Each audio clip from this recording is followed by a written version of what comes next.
Pacífica 90.7 FM se siente. Estamos de vuelta en Neuronas al Aire por la 90.7 FM se siente. En nuestra entrevista de hoy contamos con la presencia de la doctora María del Valle Ortiz, médico internista endocrino. Muchas gracias por aceptar esta invitación y sobre todo porque vamos a tocar un tema importante que son las enfermedades de la tiroides. ¿Cómo estás? Bienvenida. Muchas gracias a ustedes por la invitación y bueno, saludo a todo el público que los escucha. Ok, tenemos muchísimas preguntas, tanto Ángel como yo. Vamos a comenzar por una. Entre las enfermedades tiroideas, ¿cuáles son las más frecuentes aquí en nuestra, como decir, en nuestra localidad? En nuestro medio. En nuestro medio, lo más frecuente es la tiroiditis autoinmune, ¿ok?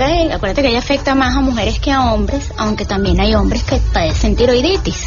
Y su principal manifestación es el hipotiroidismo. Porque la historia natural de la enfermedad, ella puede debutar con hipertiroidismo, luego ser asintomática y luego caer en hipotiroidismo. ¿Por qué? Porque por una autoinmunidad de la glándula ella se va autodestruyendo y por esto pues esta enfermedad corre de esta manera. Lo más frecuente que diagnostiques una tiroiditis en hipotiroidismo. ¿Okay? Esos pacientes con hipotiroidismo, ¿cuáles serían los signos principales? Porque muchas veces yo veo que hay gente que puede tener los síntomas, pero no es como tenemos esa educación preventiva. Voy a ir al médico por tal sintomatología. Sí, sabes que el diagnóstico de cualquier causa de hipotiroidismo es al azar. Gracias a Dios últimamente ya de manera consecutiva se está pidiendo, los internistas, los cardiólogos, los pediatras piden anualmente un perfil tiroideo. Gracias a eso se está haciendo diagnóstico temprano de la enfermedad porque muchas veces es muy insidiosa y cuando se manifiesta pues ya hay un hipotiroidismo franco. ¿Ok? Pero ¿qué es lo más frecuente? ¿Qué es lo que puede sentir una persona con hipotiroidismo? En cuanto a clínica, es esa persona que se siente cansada, con astenia, ¿ok? Muchas veces con lentitud para pensar, se le olvidan las cosas, puede haber cambios emocionales que tienden a ser personas deprimidas o tristes, ¿ok? Puede haber caída del cabello, puede haber intolerancia al frío, estreñimiento, muchas veces cursa con estreñimiento, flatulencia porque hay disminución de la movilidad intestinal. También se puede manifestar, muchas veces el diagnóstico se hace por trastornos de fertilidad. Aquellas mujeres con infertilidad primaria le hacen unas pruebas tiroideas con anticuerpos antitiroideos y ven que hay una tiroiditis autoinmune. También pueden presentar mialgias, dolores musculares. El edema en el hipotiroidismo no es un edema, no es el común edema que es el que te deja fobia, no es un edema duro porque es un edema proteico. Y realmente cuando ese edema se presenta es cuando ya el paciente está bastante descompensado, ¿okay? También puede haber trastornos del metabolismo. ¿Por qué? Porque recordemos que las hormonas tiroideas, ellas están implicadas en el metabolismo de glucosa y de lípidos. Ellos aceleran el metabolismo de ambos componentes, de estos macronutrientes. ¿Qué pasa? Que cuando hay hipotiroidismo, la tiroides trabaja de menos y se acumula tanto glucosa como lípidos, entonces puede haber intolerancia a carbohidratos y dislipidemia. ¿Okay? Las personas pueden engordar un poquito. Puede haber un sobrepeso, más no una obesidad por hipotiroidismo. Exacto. ¿Okay? Que eso es muy importante. Desde el punto de vista emocional, hay la fama de que el paciente con problemas tiroideos puede tener cambios a nivel de la parte emocional. Sí. ¿Cuáles serían los más resaltantes en el caso del hipotiroidismo? En el caso del hipotiroidismo es tristeza y depresión. ¿Y en el hipertiroidismo? En el hipertiroidismo, angustia, porque hay mucha labilidad emocional hacia la angustia y la rabia. Okay. Entonces son dos extremos porque el mecanismo es distinto. En el hipotiroidismo, la hormona que comanda la tiroides, la TSH, como esa glándula está en destrucción o esa glándula está afectada, no tiene dónde actuar y se eleva. En cambio, en el caso del hipertiroidismo, hay exceso de hormonas libres de las que produce la tiroides. Y entonces por eso es un estado más bien catabólico. Okay. Esos pacientes presentan otra sintomatología. Pero la persona puede controlarla siempre con su medicación. Con la medicación. De verdad que en la tiroides yo siempre he dicho que es una de las glándulas más nobles del organismo. Muy chiquita, muy pequeña, pero que tiene muchísimas funciones a cargo, ¿no? Y sí, tiene que ser con medicación. Ya ¿cuáles son los criterios quirúrgicos? ya eso es otro tema, ya es cuando el bocio es muy grande, cuando hay compresión de faringe, de laringe, cuando hay algún nódulo, cuando la tiroides es nodular, tú haces una biopsia de tiroides, que es un procedimiento muy sencillo que se hace en consultorio, y detectas que hay un cáncer, así sea localizado. Esos son criterios para operar la tiroides, ¿okay? Y ahí el tratamiento, si estás quitando la glándula, el paciente queda de alguna forma hipotiroideo, y el tratamiento sigue siendo el mismo para el hipotiroideo. De por vida, el tratamiento es crónico. Estamos entrevistando a la doctora María del Valle Ortiz. ¿Quieres decir tus redes, María, por si alguien quiere contactarte? Arroba Mava2304, tanto en Instagram como en Twitter. Una pregunta que tenemos varias preguntas, pero una de las principales que hacen el público por la situación actual del país, que no vamos a caer en detalles, pero una de las preguntas es, con respecto a la medicación, si la consigo vencida, ¿la puedo tomar sí o no? Eso es importante. Muy importante. Fíjate que no es el deber ser, ¿ok? Recordemos que la FDA pone una fecha de caducación de los medicamentos porque después de cierto tiempo su principio activo se va deteriorando, ¿ok? Pero hay diversos estudios que han demostrado que si uno tiene un medicamento empacado debidamente, se puede usar entre 6 a 18 meses después de su fecha de vencimiento. Incluso hay estudios que avalan usarlo hasta 5 años después. Bueno, yo no me atrevería tanto, pero yo creo que en esta situación que tenemos, pues me ha tocado jugar con eso, y todavía los pacientes se mantienen pues compensados con su medicación vencida entre ese tiempo, 6 y 18 meses. ¿Okay? Otra pregunta con respecto al tratamiento. Sabemos que el hipotiroidismo es, como tú misma lo aclaraste, es una patología de un mecanismo totalmente diferente al hipertiroidismo. Sí, hay muchos pacientes que han llegado con una clínica totalmente desordenada por no estar tomando el tratamiento adecuado. ¿Qué nos podrías tú comentar sobre eso como en tu experiencia en tu consultorio? Sí. Yo entiendo que hay mucha desesperación en este momento por la falta de medicamentos a todo nivel. ¿Okay? Yo creo que ya todas las especialidades médicas estamos en ese punto. ¿Qué sucede? El hipotiroidismo se trata con levotiroxina. El nombre comercial creo que todos lo conocemos, Eutirox. El hipertiroidismo tiene otra medicación, que es Tapazol y PTU, que estoy viendo que me preocupa muchísimo. Como son tratamientos de la tiroides, la gente generaliza.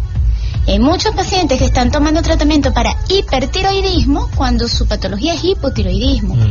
¿Qué sucede? Que caen en un hipotiroidismo mayor. Entonces no es siempre, o sea, yo creo que una de las cosas que hay que hacer es hacerle entender a las personas que yo entiendo no hay la disponibilidad del medicamento, pero antes de ingerir cualquier cosa, acuda a su médico.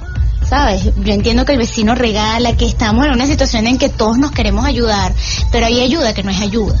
Entonces eso está pasando con mucha frecuencia, que se está tomando tratamiento de hipertiroidismo para hipotiroidismo y los pacientes se están descompensando muchísimo. Hay que tener mucho cuidado con eso. Con respecto al seguimiento, ¿cuándo estos pacientes deben tener controles de laboratorio para poder chequear la efectividad del tratamiento o la evolución de la enfermedad? Fíjate. Por lo general, cuando a mí me llegan a la consulta, al momento del diagnóstico, uno por clínica se orienta muchísimo. Ahí, por lo general, uno tiene ya los primeros resultados y uno inicia una dosis, ¿ok? Esa dosis, la dosis de toda patología tiroidea es idiosincrática de cada paciente. Que ese es otro error que se comete muchísimo. Mi vecina toma 100 y yo tomo 25. ¿Por qué? Entonces yo me voy a tomar 100 como mi vecina y caen en tirotoxicosis, ¿ok? Que es un hipertiroidismo facticio por exceso de eutirox o levotiroxina. Entonces, ¿qué sucede? Que lo ideal es hacer el primer año control cada 3 y cada 6 meses para ajustar la dosis del medicamento, sea cual sea, para hiper o para hipo.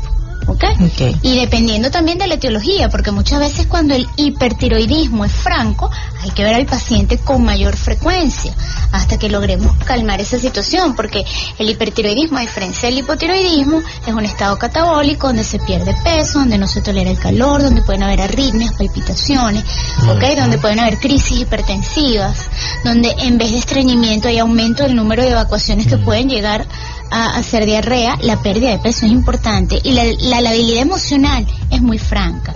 Incluso altera el sistema nervioso central y puede haber aumento de los reflejos y temblor distal. Entonces, al momento de uno hacer diagnóstico de hipertiroidismo, el control es un poquito más estricto. ¿ok? Y la medicación, como te digo, es idiosincrática de cada paciente. No hay dosis estándar, por supuesto, pero de verdad que la experiencia, mi poca experiencia, lo que me ha dicho es eso, que uno debe ajustar dosis según el paciente. ¿Puede una persona con enfermedades tiroideas, ya sea tanto hipotiroidea o con hipertiroidismo, estar limitada en las funciones del hogar, a cocinar, a atender un hogar? Mira, si están bien medicadas, no. ¿Okay? No es limitante estas enfermedades, ni para el trabajo. Ni para el trabajo, ni... ojo, si es un hipertiroidismo exacerbado, donde el paciente, yo en mi posgrado tuve un caso de una muchacha que intentó suicidarse porque estaba hipertiroidea y nadie daba con el diagnóstico, la tenían en psiquiatría, hasta que por fin le hicieron el perfil tiroideo y vimos la causa. Pero no es limitante, ¿okay? Las personas pueden llevar su vida normal, cuesta un poco. Creo que hay muchas cosas que influyen, pero puede llevar su vida normal, puede cocinar, puede limpiar, puede llevar su vida... Puede atender una casa, puede atender una casa. Es importante. Exacto. Sí, señor. Recientemente en la farándula pues hubo un caso que es la hija de Chiquinquirá Delgado. Ajá. Ella creo que le diagnosticaron la tiroiditis de Hashimoto. Sí. Tal vez como siempre la parte de farándula suena a nivel de los oyentes. Claro. ¿Nos puedes hablar un poquito de qué se trata? Que la tiroiditis de Hashimoto es una enfermedad autoinmune de la glándula tiroides, ¿ok? Que afecta de manera específica a la glándula tiroides. Esa autoinmunidad es para la glándula tiroides. Que como les dije, ¿cuál es la historia natural de esa enfermedad? Ella puede estar muy buen tiempo asintomática, puede incluso, la puedes diagnosticar en fase de hipertiroidismo, y cuando esa glándula está muy destruida por los anticuerpos, cae en hipotiroidismo, ¿ok? Pero es un hipotiroidismo que se controla con tratamiento. Lo que pasa es que, bueno, yo me imagino que ahí influye el tema la farándula, marketing. Porque sí, si yo me pongo a hacerle, imagínate tú, marketing a todos mis pacientes con tiroiditis, nada, tenemos que hacer un bestseller, películas, miniseries, ¿sabes? Porque, bueno, no es limitante, muchachas jóvenes se controlan muy rápido. ¿Ok? Qué bueno que le hicieron el diagnóstico tan rápido. Y el tratamiento es el que todos conocen, levotiroxina a dosis adecuada. Que podemos decir que en estas enfermedades tiroideas, como tú muy bien lo mencionaste, esta glándula es de verdad que maravillosa, porque al colocar tratamiento los pacientes pueden regresar a su vida normal. Sí, señor. Algo que me llama la atención, he conocido personas con hipertiroidismo que le tienen miedo al medicamento, entonces dicen, yo prefiero no tomarlo porque a lo largo de mi vida voy a tener efectos secundarios. ¿Qué tan usted como endocrino le puede hacer esa recomendación a esa persona que de repente nos está escuchando, de que dejar el tratamiento no es lo más conveniente? No. Fíjate que es un error que se comete con mucha frecuencia, y eso hasta yo a veces me río y le digo a los pacientes, lo que pasa es que Dr. Google no hizo el posgrado conmigo. Sí, porque el Dr. Google de verdad que se las trae. Porque yo diagnostico, inicio la levotiroxina y el paciente se controla. ¿Pero por qué se controla? Porque se está tomando el tratamiento. Es un tratamiento que hay que tomar de manera permanente, ¿ok? ¿Qué sucede? Que uno debe ajustar dosis en el tiempo. ¿Por qué? Por ejemplo, una mujer se hace el diagnóstico previo a un embarazo y embarazada, hay que hacer su ajuste en sus respectivos trimestres, incluso después en la lactancia, ¿ok? Pero siempre va a tomar el Eutirox. Igual pasa con el metimazol, que es el tapazol. En el hipertiroidismo, antes, acá teníamos la oportunidad de darles yodo radioactivo para de alguna manera, y por decirlo de una manera coloquial, quemar la glándula, pero ya no contamos con ese medio. El tratamiento es tapazol, ¿ok? Entonces, el tratamiento no se debe dejar, a menos que el médico lo indique. Okay. ¿Cuáles son los tips nutricionales en el caso del hipo y en el caso del hipertiroidismo? Sabes que eso es un gran mito, ¿ok? ¿Por qué? Porque antiguamente la sal no era yodada, entonces se veía mucho bocio por déficit de yodo. Pues la glándula necesita 200 microgramos de yodo para funcionar de manera adecuada, y hacían bocio por déficit, ¿ok? Esa glándula se iba hipertrofiando buscando compensar la falta de su mineral para poder trabajar. Hoy en día no, hoy en día todas las sales son yodadas. No hay el único momento en donde tú a un paciente le puedes dar ciertas recomendaciones cuando le vas a dar yodo radioactivo. De resto, un paciente que se toma su dosis de Eutirox adecuada, que hace sus controles y donde todo está bien, puede comer lo que sea. Ay, ¿okay? qué bueno. Eso es importante. Sí, señor, ese es un mito que hay que romper, sí, entonces. Es igual que el mito de que estoy gorda porque sufro la tiroides, no. Porque si tú te estás tomando tu dosis de Eutirox y si esa es la dosis adecuada, es imposible que engordes por la tiroides. Cónchale, yo voy a tener que dejar ese mito, María, porque ese es el mito mío. Es un mito. Yo soy robustita bella porque te sufro hipotiroidismo. No, que eso es una mala propaganda para tu endocrino. Así es. No, mi endocrino es excelente, es la doctora María Ortiz, desde que, bueno, yo mejoré muchísimo desde que la doctora me empezó a tratar, de verdad que sí, y sus recomendaciones siempre fueron muy acertadas, como debe ser. Doctora, una pregunta, ahorita hablamos de la yuca, ¿usted cree que la yuca vibrante, la yuca dulce tiene su beneficio? Bueno, mira, yo pienso que sí, yo pienso que como ustedes dijeron, si la yuca es dulce, pues va a tener beneficios. ¿Y si es amarga? No creo. Okay. Yo creo que sí, que si la yuca es amarga no va a servir para la salud cardiovascular, nunca. Eso no nos va a servir, en cambio la yuca dulce sí. Doctora, otra pregunta con respecto, veo ahí, usted comentaba que podíamos hacer un estudio, unos exámenes. ¿A qué edad para hablar de, por lo menos un niño, que muchas veces tenemos niños con cierto grado de gordura que no llega a la obesidad, como usted dice, que tiene déficit de atención, que están asociados mucho a la parte del déficit de atención? ¿Es recomendable hacerle su perfil tiroide a usted como endocrino? Sí, de verdad que sí. Y ustedes de verdad que manejan mucho mejor ese tema que yo. Deben, más de una vez de repente se encontraron con alguna alteración de la tiroides, entonces ese niño, además de que tiene su déficit de atención, tiene alguna alteración a nivel tiroideo, le va a costar mucho más hacer las cosas, las terapias, seguirlas, porque recuerden que una de las funciones de la hormona tiroidea es mantener el oxigenamiento de las células, sobre todo a nivel del sistema nervioso central.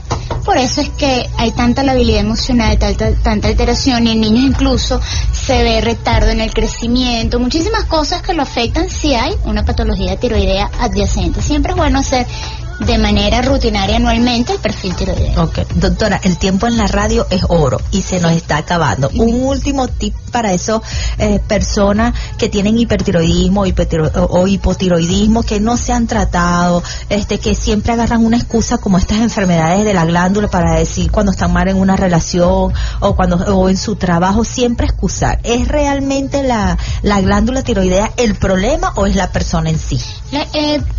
Tal vez la glándula tiroidea puede exacerbar el problema, pero también la persona pues tiene ya su base, ¿ok? Si es deprimida, de repente va a estar más deprimida. ¿Ok? Pero no creo que sea, y menos en este momento que estamos viviendo, tomar como excusa la tiroides para escudarnos de los problemas, ¿ok? Yo creo que hay que enfrentar los problemas, y si no has ido a tu control y si no consigues el medicamento, acude a tu médico, es lo más sano. Ok, bueno, doctora, muchísimas gracias de verdad, y a los estimados oyentes por sintonizarnos. Recuerde que los esperamos el próximo miércoles de 3 a 4 p.m. de la tarde por Pacífica 90.7 FM para ofrecerles lo mejor del mundo médico a su alcance. Nuestra visión es sacar el consultorio a la sociedad, a la comunidad, y queremos informarles que tenemos el taller de autismo el 28 de octubre en la clínica Félix Guada desde las 8:30 de la mañana. Autismo en el salón de clase, dedicado a padres y a docentes. En los controles estuvo Angel Martínez, en la producción y musicalización Javier Santo Espíritu, en los micrófonos quien le habla, la doctora Gibeli Salazar y el doctor Ángel Cermeño, todos bajo la dirección del padre Vicente Mancini. Recuerden seguirnos por todas las redes sociales, Neuronas al Aire, y si quieren información acerca del curso de taller de autismo pueden comunicarse al 0424-265-5254 y 0426-596-0681. Gracias por estar en sintonía. Recuerden que la vida es bella y a pesar de las derrotas tenemos que seguir con mucha fe y mucha positividad, porque Dios es grande y maravilloso, y estas son pruebas que tenemos que superar. Así que tengan muy buenas tardes.